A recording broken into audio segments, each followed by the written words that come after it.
The radio crackled to life at 3:47 hours, cutting through the pre-dawn silence of forward operating base coast like a blade through silk. Staff Sergeant Kira, Phoenix, Nakamura, sat hunched over her workstation, the blue glow of multiple monitors painting her weathered face in ethereal light. Her fingers danced across the keyboard with practiced precision, calculating wind speeds, atmospheric pressure, and target coordinates for what would become the most controversial bombing run of Operation Enduring Freedom. "Phoenix, this is Razor 17, came the gravelly voice of Navy SEAL Team Leader Marcus Bulldog Reeves through her headset. The skepticism in his tone was unmistakable, dripping with the kind of condescension she'd grown accustomed to over her 12 years of service. "We're questioning your coordinates on target package Alpha 7. These numbers don't match our reconnaissance." Kira's jaw tightened almost imperceptibly. She'd run the calculations 17 times, cross-referenced satellite imagery from 3 different sources, and factored in real-time intelligence from NSA intercepts. Her coordinates were precise to within 2 meters, but explaining that to a SEAL team who'd already made up their minds about the Air Force desk jockey would be like teaching calculus to a brick wall. The mystery wasn't in the numbers. It was in what lay beneath the seemingly empty stretch of Afghan mountainside that her targeting computers had identified as a high-value compound. What Reeves and his team couldn't see from their position 3 clicks out was the thermal signature she detected. A sophisticated underground facility masked by careful camouflage and thermal dampening technology. The kind of installation that required more than small arms to neutralize. "Razor 17, coordinates are confirmed accurate," she replied, her voice steady despite the familiar knot forming in her stomach. "Target shows subsurface heat signatures consistent with fortified bunker complex. Recommend immediate air support." The pause that followed stretched like a held breath. In that silence, Kira could almost hear the eye rolls and dismissive mutters from Reeves' team. She'd been here before, the female pilot whose calculations were questioned, whose expertise was doubted, whose very presence in the combat theater seemed to offend certain sensibilities of the old guard. "Phoenix, we've been eyes on this target for 6 hours, Reeves finally responded, his voice thick with barely concealed irritation. "There's nothing here but rocks and goat trails. We're calling off the airstrike and moving to secondary objectives." Kira's fingers hovered over her keyboard, the weight of 12 years of military service pressing down on her shoulders like lead blankets. 12 years of proving herself again and again, of watching men half her experience get promoted while she remained eternally reliable. 12 years of swallowing pride and accepting that her gender would always be her first uniform, her competence always in question. Above them, 37,000 feet in the darkness, the massive silhouette of a B-52 Stratofortress held its orbital pattern, its crew awaiting confirmation for weapons release. The bomber's 8 engines hummed their deadly lullaby, while in its belly, precision-guided munitions waited like sleeping giants. The radio static seemed to mock her as she stared at the coordinates glowing on her screen, numbers that told a story no one wanted to believe. Captain Mikhail Volkov shifted uncomfortably in his underground command post, completely unaware that his carefully hidden fortress had been detected by the sharp eyes of an Air Force targeting specialist half a world away. The former Spetsnaz officer had spent 18 months constructing this facility, carving it deep into the Afghan mountainside with the help of Taliban engineers and Pakistani ISI funding. From the surface, it appeared to be nothing more than scattered rocks and the occasional goat path, exactly as he'd intended. The facility's thermal dampening system had cost him nearly $2 million in black market technology, purchased through a network of arms dealers spanning from Peshawar to Moscow.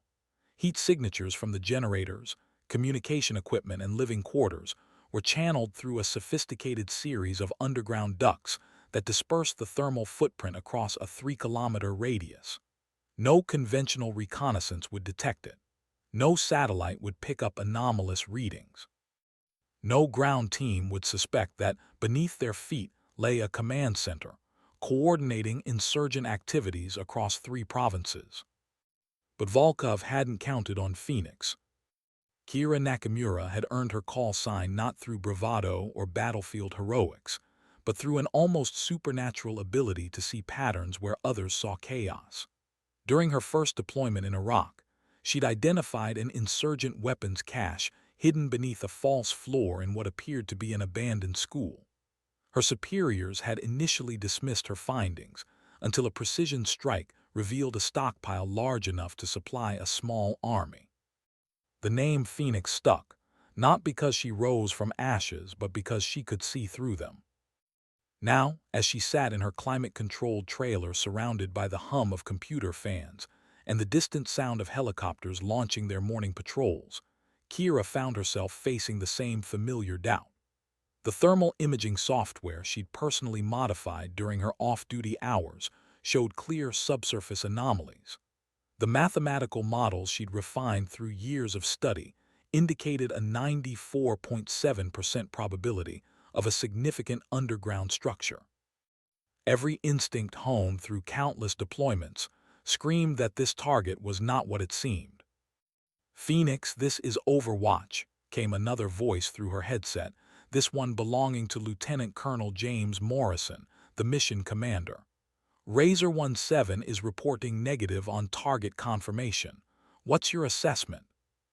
Kira's fingers tightened around her coffee mug, the ceramic warm against her palms despite the air conditioning that kept her workspace at a constant 68 degrees.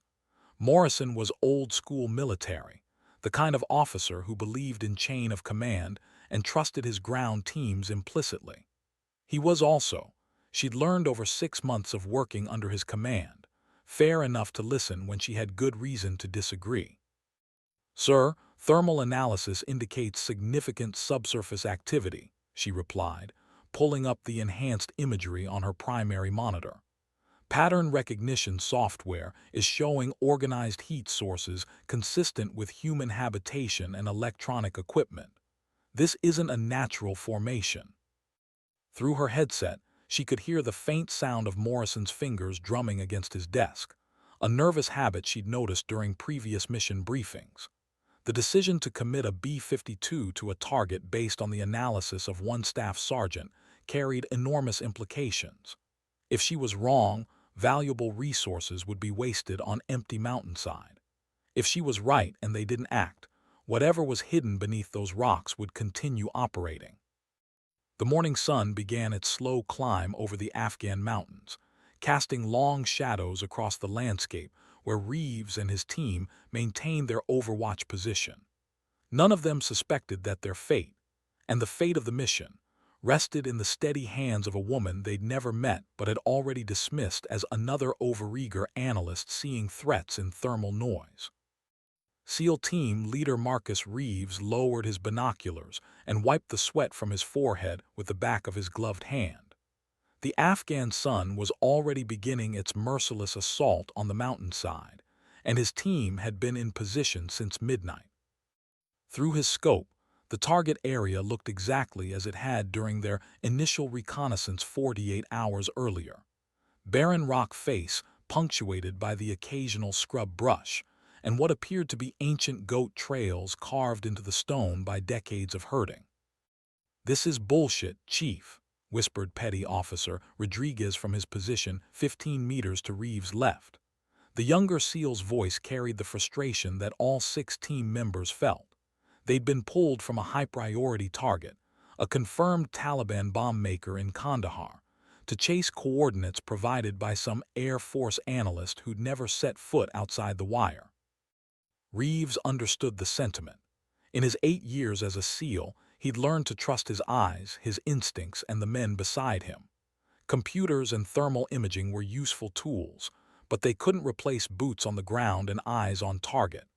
The woman, Phoenix, they called her, might be competent at reading screens and running calculations, but she didn't understand the reality of Afghanistan.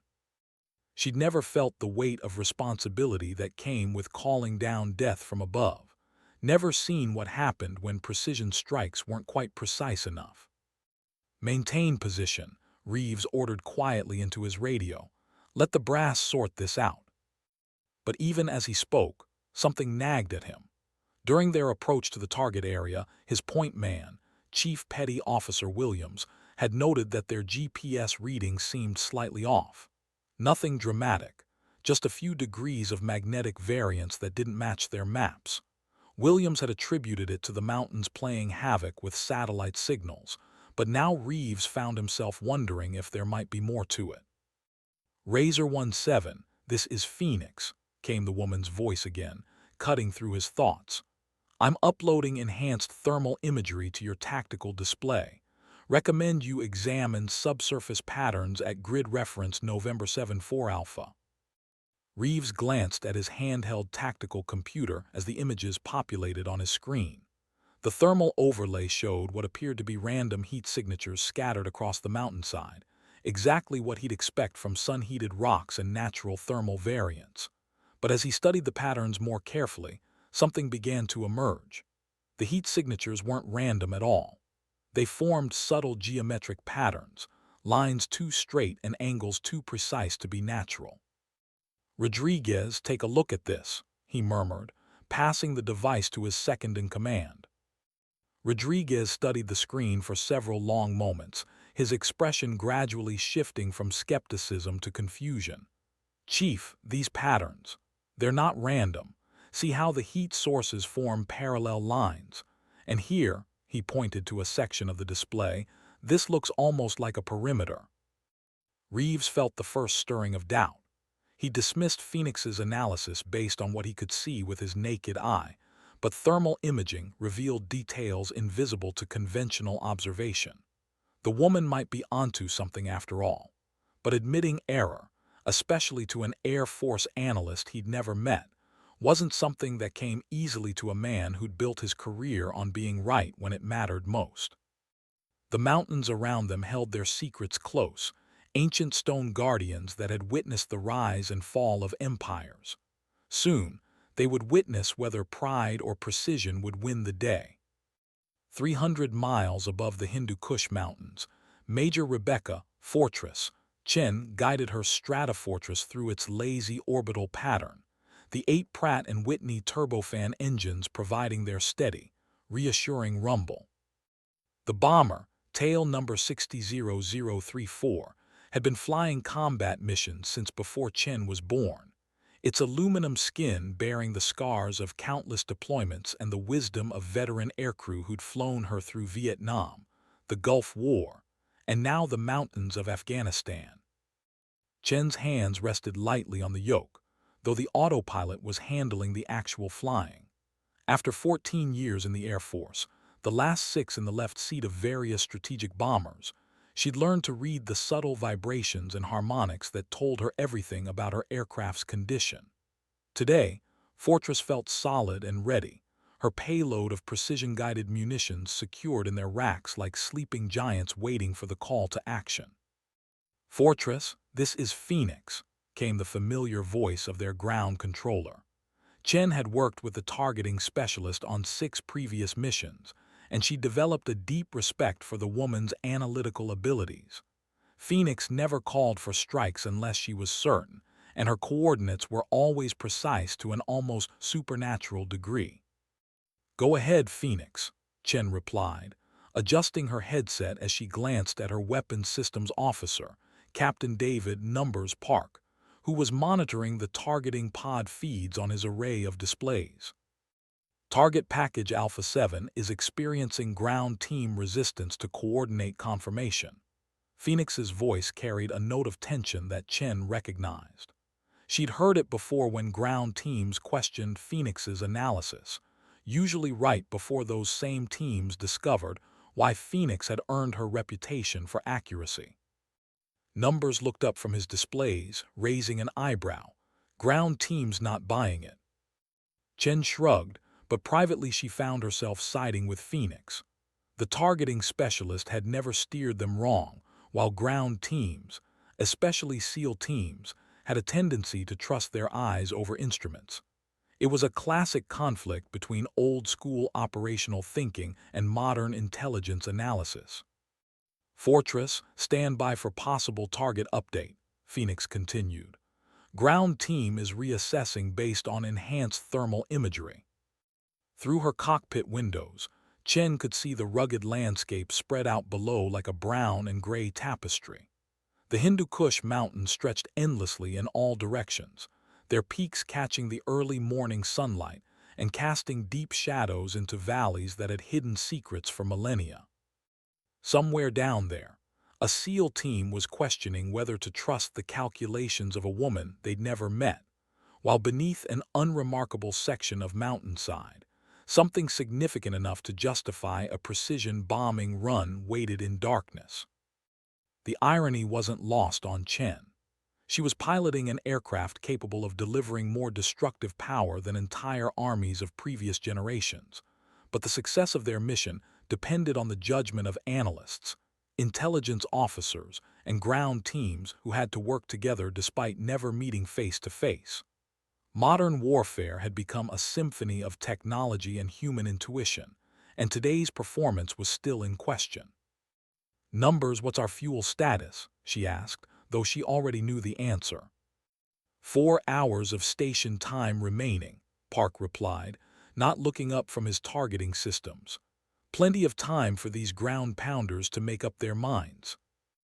Below them, the ancient mountains kept their secrets, while in the electronic ether that connected distant operators across continents and time zones, the debate over coordinates and credibility continued to unfold. Chief Petty Officer Williams crawled forward on his belly, his rifle cradled in his arms as he approached the rocky outcropping that Phoenix had identified as a potential entrance point. The thermal imagery had bothered him more than he'd admitted to Reeves. After 12 years in special operations, he'd learned to trust technology when it revealed patterns that human eyes missed, even when those patterns came from sources he didn't know personally. The rock face appeared natural, weathered by countless seasons of freezing and thawing, scarred by rock slides and the patient work of wind and water. But as Williams examined it more closely, running his gloved hands over the stone surface, he began to notice subtle inconsistencies. The weathering patterns weren't quite random. Some sections of rock showed different rates of erosion, as if they'd been exposed to the elements for different lengths of time. "Bulldog, this is Point," he whispered into his radio, using Reeves' call sign. "I'm seeing some anomalies up here. Rock formation doesn't match natural weathering patterns." "Elaborate," came Reeves' terse reply. Williams pulled out his tactical light and shined it along what appeared to be a natural crack in the stone. The fissure was too straight, its edges too clean.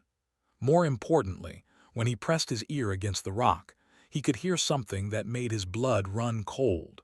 The faint but unmistakable hum of electrical equipment operating somewhere beneath the stone.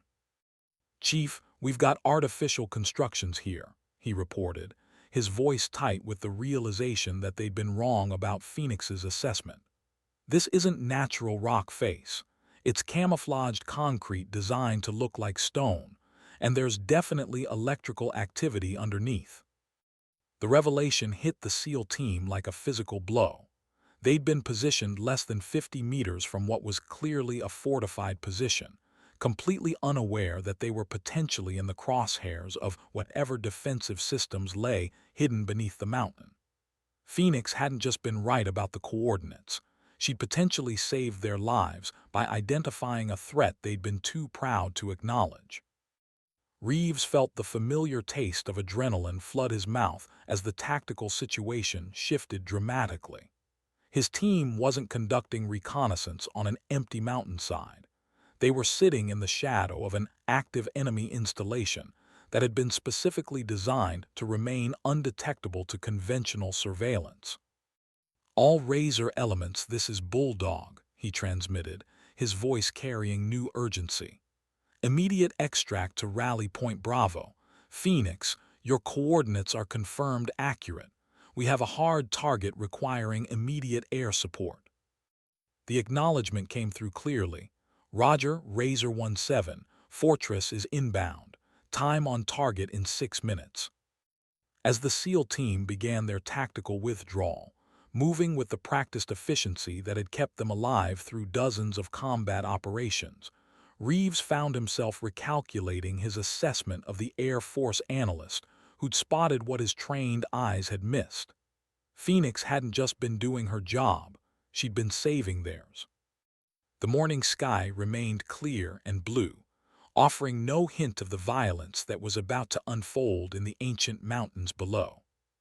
Kira's hands moved across her keyboard with surgical precision, uploading final targeting data to the B-52's navigation systems while simultaneously coordinating with the SEAL team's extraction route.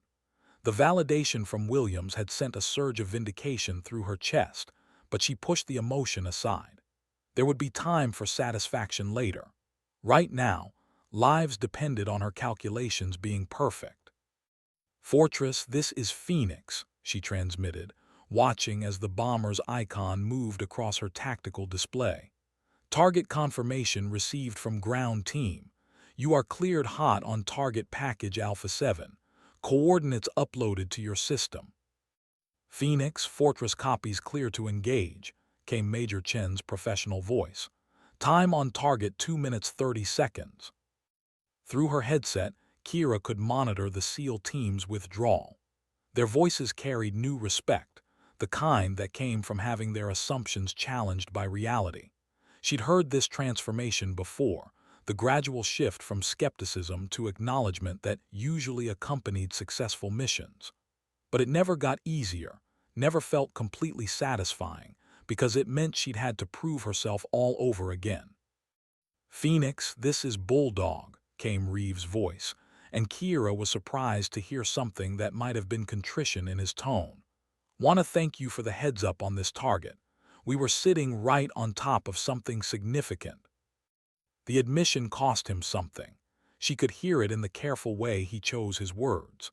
SEAL team leaders weren't accustomed to being wrong, especially about their ability to read terrain and identify threats. But Reeves was professional enough to acknowledge when civilian analysis had spotted something his team had missed. "Just doing my job, Razor 17, Kira replied, though privately she allowed herself a small smile. "Stay safe out there." The B-52's targeting systems locked onto the coordinates she'd provided, its sophisticated bombing computers calculating release points with mechanical precision. In the bomber's belly, a pair of 2,000-pound joint direct attack munitions made final preparations for their violent journey from sky to earth. Each weapon carried enough explosive power to level a city block, guided by GPS systems accurate to within meters of their intended targets. Kira's secondary monitor showed the real-time feed from the bomber's targeting pod, a black and white image of mountainside that revealed nothing to casual observation. But she knew that beneath those innocent-looking rocks lay something significant enough to justify the massive expenditure of resources currently converging on this remote Afghan valley. "Phoenix Fortress," came Chen's voice again. 30 seconds to release, all systems showing green." Kira felt her heartbeat accelerate despite years of experience. No matter how many missions she'd controlled, the moment of weapons release never became routine. The transition from potential energy to kinetic destruction carried a weight that numbers and calculations couldn't capture. In 30 seconds, her analysis would be tested by the most unforgiving judge of all, explosive reality. "Fortress, Phoenix confirms all clear for release," she transmitted, making her final check of the SEAL team's position. They were safely beyond the blast radius, moving toward their extraction point with the urgency of men who just discovered they'd been camping next to a sleeping dragon. Above the Hindu Kush, the B-52's bomb bay doors opened with mechanical precision, revealing the weapons that would soon transform Phoenix's coordinates from abstract numbers into very concrete results. The weapons release came with no drama, no visible flash or explosion from the bomber's altitude. Major Chen felt the subtle shift in aircraft weight as the two JDAM munitions separated from their racks and began their 43-second journey to Earth. The guidance fins deployed automatically, their tiny computers making thousands of micro-adjustments to keep the weapons on their programmed trajectory toward the coordinates Phoenix had provided. "Fortress bombs away," Chen reported, her voice calm and professional. "Time to impact 40 seconds." From her position in the operations center, Kira watched the tracking display as two small icons separated from the bomber symbol and began their descent toward the target. Her throat felt dry despite the air conditioning, and she found herself holding her breath as the seconds ticked away. This was always the longest part of any mission, the wait between release and impact, when uncertainty hung in the air like smoke. 30 seconds, numbers called out from the bomber's weapons console. The SEAL team had reached their rally point, a defensible position behind a ridge that would protect them from any secondary explosions or debris. Through their radio chatter, Kira could hear the controlled urgency of professionals who just realized how close they'd come to walking into a trap. Williams was already calling for immediate exfiltration, while Reeves coordinated with their helicopter support. 20 seconds. In his underground command post, Captain Volkov was reviewing intelligence reports when the first indication of incoming ordnance appeared on his radar screen. The facility's air defense systems, hidden beneath camouflaged panels, immediately went active, but it was already too late. The JDAM munitions were in their terminal guidance phase, their GPS systems locked onto coordinates that would deliver them within 2 meters of their intended impact points. 10 seconds. Kira's fingers gripped the edge of her workstation as the countdown reached its conclusion. 12 years of military service, countless hours of training and analysis, and hundreds of successful missions had led to this moment. Either her calculations would prove accurate and vindicate the trust placed in her professional judgment, or the mountainside would absorb 2 massive explosions with nothing to show for the expenditure of resources and credibility. 5, 4, 3, 2, 1, impact. The first explosion came exactly on schedule, the 2,000-pound warhead detonating precisely where Phoenix's calculations had predicted. The blast wave traveled through solid rock like thunder through crystal, shattering carefully constructed camouflage and revealing the entrance to Volkov's hidden facility. The second weapon arrived microseconds later, its shaped charge designed to penetrate hardened targets boring through reinforced concrete and steel before exploding deep within the underground complex. From 37,000 feet, the explosions appeared as tiny orange flowers blooming against brown earth. But on the ground, the detonations were catastrophic, sending shockwaves through the mountain that could be felt 20 kilometers away. Dust and debris erupted skyward in massive plumes, while underground, the sophisticated facility that had taken 18 months to construct collapsed in 18 seconds. "Phoenix Fortress, we have successful target engagement," Chen reported, watching through her targeting pod as secondary explosions began rippling through the hidden complex. Multiple secondary detonations confirmed significant ordnance storage on target. Kira's breath escaped in a long, slow exhale. The secondary explosions meant her analysis had been more than correct. They'd uncovered a major weapons depot or command center, exactly the kind of target that justified the resources they'd committed. "Razor 17, this is Phoenix," she transmitted, unable to keep a note of satisfaction from her voice. "Hope you've got good cameras down there. Intelligence is going to want detailed bomb damage assessment on this one." The radio crackled with what sounded suspiciously like laughter from the SEAL team's position. The underground facility died in stages, each secondary explosion marking the destruction of another carefully hidden element of Volkov's operation. Ammunition stores detonated in rolling thunder that echoed through the mountain caves. Communication equipment sparked and died as electrical systems overloaded. Emergency lighting flickered once and went dark, leaving the survivors trapped in darkness that seemed to press against them like a living thing. Captain Volkov pushed himself up from the concrete floor where the first blast wave had thrown him, tasting blood and feeling the sharp pain in his left shoulder that suggested broken ribs. Around him, the command center that had been his pride and strategic masterpiece lay in ruins.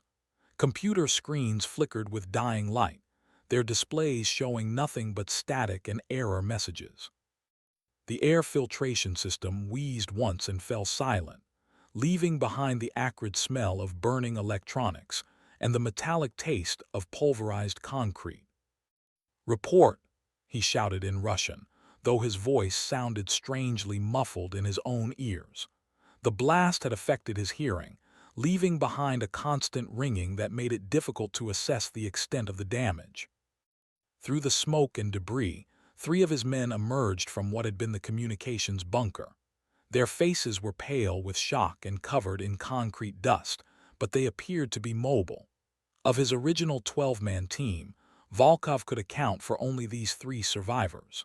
The rest were presumably buried beneath tons of collapsed reinforcement, victims of an attack that should have been impossible. "Sir, all communications are down," reported Senior Lieutenant Petrov, wiping blood from a cut above his left eye. "The thermal dampening system has failed completely, and we're showing massive structural damage throughout the facility." Volkov nodded grimly, though the gesture sent waves of pain through his injured shoulder.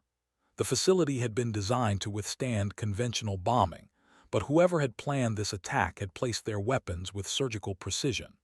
The first bomb had destroyed the main entrance and compromised the structural integrity of the entire complex. The second had penetrated deep into the facility's core, destroying the communications center and ammunition storage areas. But what troubled Volkov most wasn't the physical damage. Facilities could be rebuilt, equipment replaced. What concerned him was the implications of the attack itself. His installation had been virtually invisible to conventional reconnaissance. The thermal dampening systems had cost a fortune precisely because they made underground detection nearly impossible. Yet somehow, someone had not only located his facility, but had calculated its exact layout well enough to place precision munitions with devastating accuracy. "How?" he muttered in English, the question directed more at the universe than at his surviving men. How did they know? The answer, had he been able to hear it, was sitting 300 miles away in an air-conditioned trailer, celebrating the successful conclusion of another mission with a cup of coffee that had grown cold, while she'd watched her coordinates prove themselves with explosive finality.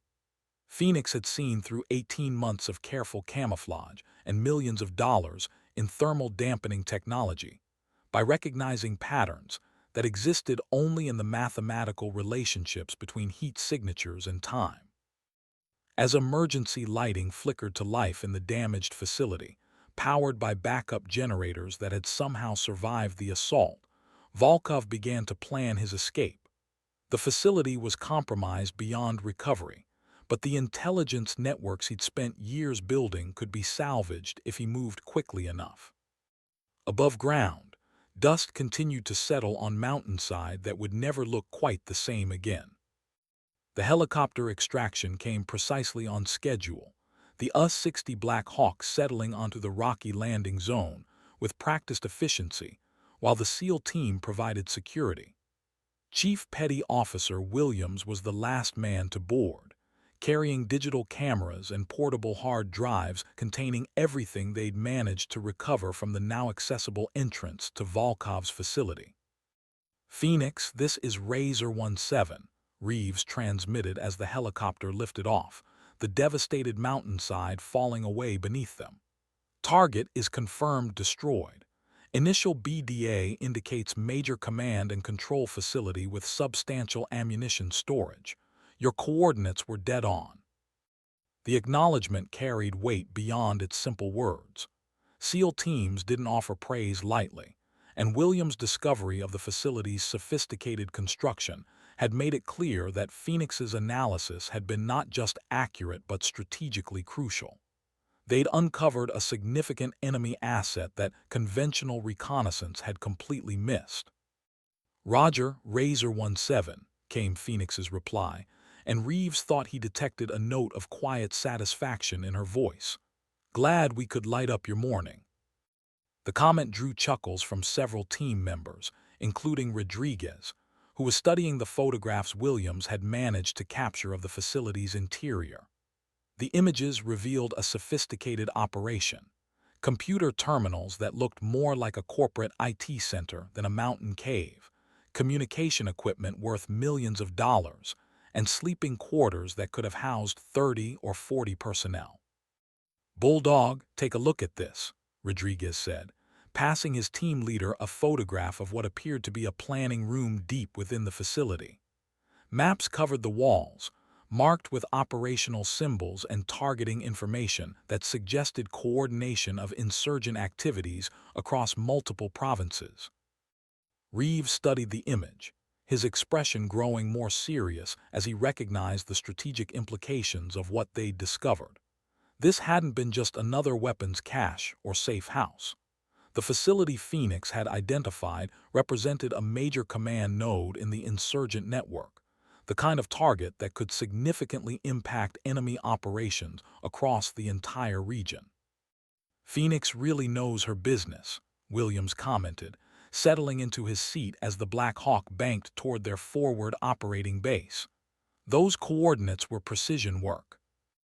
The comment sparked nods of agreement from the rest of the team. Military professionals respected competence above all other qualities, and Phoenix had demonstrated a level of analytical skill that demanded acknowledgement. The fact that she'd done it from a computer terminal hundreds of miles away, without benefit of ground reconnaissance or direct observation, only made the accomplishment more impressive. "I owe her an apology," Reeves admitted, his words barely audible over the helicopter's rotor noise. "We walked into that thinking we knew better than her analysis. Could have gotten us all killed." The admission carried particular weight coming from a team leader known for his confidence and tactical expertise. But the evidence was undeniable. Phoenix had spotted a threat that 6 experienced special operations personnel had completely missed, and her precision targeting had eliminated a significant enemy asset while keeping American forces safe. As the helicopter carried them toward debriefing and hot meals, each team member found himself reassessing his assumptions about the anonymous Air Force analyst, who'd proven herself through mathematics and intuition, rather than through the traditional crucible of ground combat. Below them, the mountains held new secrets in the form of a crater where Volkov's facility had once hidden, while overhead, a B-52 bomber began its long journey home. Major Chen felt the familiar satisfaction that came with a successful bombing run as Fortress began its slow turn toward home base. The targeting pod had recorded the entire engagement, from initial weapons release through the spectacular secondary explosions that confirmed Phoenix's analysis. The digital imagery would provide intelligence analysts with detailed information about the facility's construction and probable purpose, but Chen already knew enough to recognize that they'd eliminated something significant. "Numbers, how's our fuel looking for the return trip?" she asked, though the return flight calculations had been programmed into their navigation system before takeoff. "Green across the board," Captain Park replied, securing his weapon systems and transitioning to cruise configuration. "Phoenix really delivered on this one. That was some impressive target analysis." Chen nodded, remembering the precision with which the targeting specialist had guided them through the entire engagement. Phoenix had a reputation among bomber crews for never wasting their time with marginal targets, and today's mission had reinforced that reputation in spectacular fashion. The woman's ability to see through camouflage and identify genuine threats had probably saved the SEAL team from walking into a disaster. "Think she'll get recognition for this one?" Park asked, a question that struck closer to home than he probably realized. Chen considered the question as she watched the Afghan landscape pass beneath them. Military recognition was a complex equation that involved rank, gender, assignment, and the visibility of one's contributions to mission success. Phoenix was a staff sergeant in a support role, analyzing data from a computer terminal rather than engaging in direct combat. Her contributions were crucial, but often invisible to the officers who decided on commendations and promotions. She should, Chen replied finally, but you know how these things work. The reality was that Phoenix would probably receive a standard mission completion entry in her personnel file, while the SEAL team would be credited with discovering and eliminating a significant enemy installation. The bomber crew would get credit for successful ordnance delivery. The institutional machinery of military bureaucracy would process the mission as another routine success, without recognizing the individual brilliance that had made it possible. "Fortress, this is Phoenix," came the familiar voice through their headsets. "Safe travels home. Thanks for the excellent bombing." "Our pleasure, Phoenix," Chen replied. "Always good working with you." The exchange carried the professional courtesy that existed between aircrew and ground controllers, but Chen found herself wishing she could convey more than just routine politeness. Phoenix had demonstrated the kind of analytical excellence that made complex operations possible, the invisible expertise that enabled kinetic action. In a different era, they might have served together on the same crew, but the modern military had evolved into specialized roles that often kept its most talented personnel isolated from each other. As Fortress climbed toward its cruising altitude for the journey home, Chen made a mental note to include specific praise for Phoenix's targeting analysis in her after-action report. It wasn't much, but in the careful language of military documentation, such acknowledgments could sometimes make the difference between routine evaluation and genuine recognition. Below them, the Hindu Kush Mountains gradually gave way to desert, while ahead lay the long flight home and the satisfaction of another successful mission completed through the marriage of technology, training, and trust. The after-action briefing took place 6 hours after the mission's conclusion, in a secure conference room at Bagram Airfield, where digital displays showed reconnaissance imagery, target analysis, and bomb damage assessment photographs. Lieutenant Colonel Morrison sat at the head of the conference table, flanked by intelligence officers, operations planners, and the SEAL team that had provided ground truth for Phoenix's coordinates. "Gentlemen, and Phoenix," Morrison began, nodding toward the video screen where Kira appeared via secure link from her forward operating base. "This morning's operation uncovered something significant. According to preliminary analysis of recovered materials, we eliminated a major command center that was coordinating insurgent activities across 3 provinces."